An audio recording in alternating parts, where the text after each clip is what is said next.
Hi. In my mind, the most valuable attribute any gun can have is a good story. I like guns with stories, and I like guns with stories to tell. So I brought two wildly different guns out of my personal safe, and I'm going to tell the story of each just for everyone's amusement.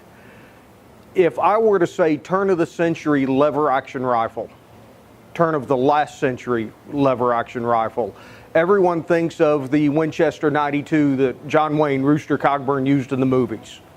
Tube magazine under the barrel, exposed hammer, and that was by far the most common design of lever action rifle then and still now. But it wasn't the only thing out there. Another company, Savage, yes, the same Savage we still have today, was also doing lever action rifles.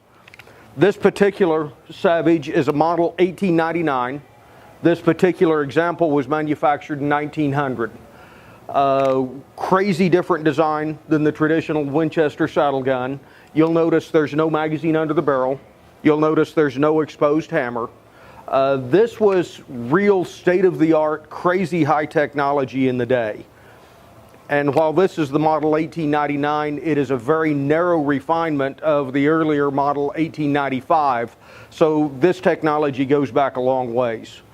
It has a rotary internal magazine, a spool type magazine that's actually cut of brass. And I don't know if any of you can see this, but there's a small window cut in the receiver right here where the brass spool is visible. And as you would charge rounds into the magazine, it will update a small counter here telling you how many rounds are in the magazine.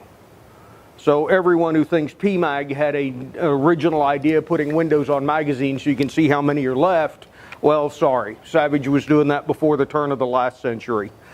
This particular model, they were available both solid frame and takedown. This particular one is a takedown.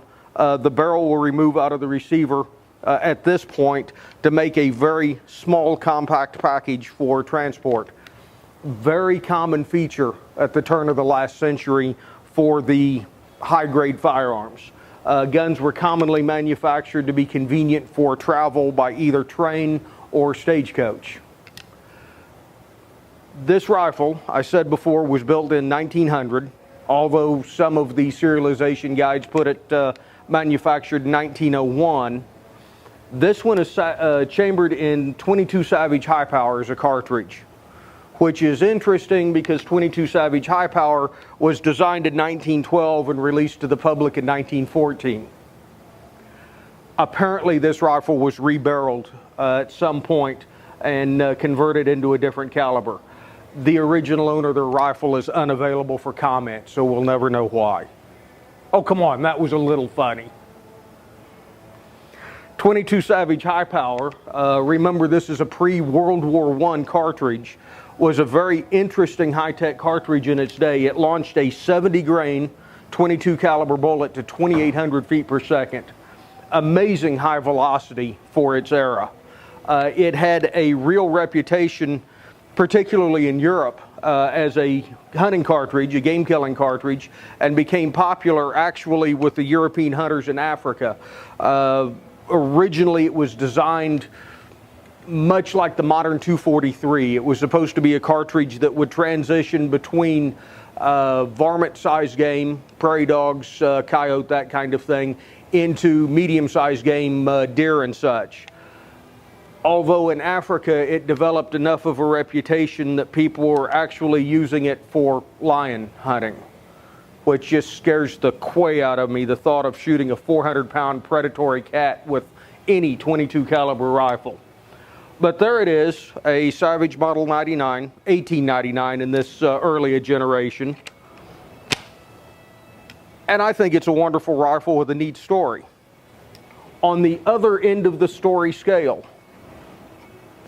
because this story is kind of a technological, historical story, I would like to introduce what is known in my family as the wedding gun.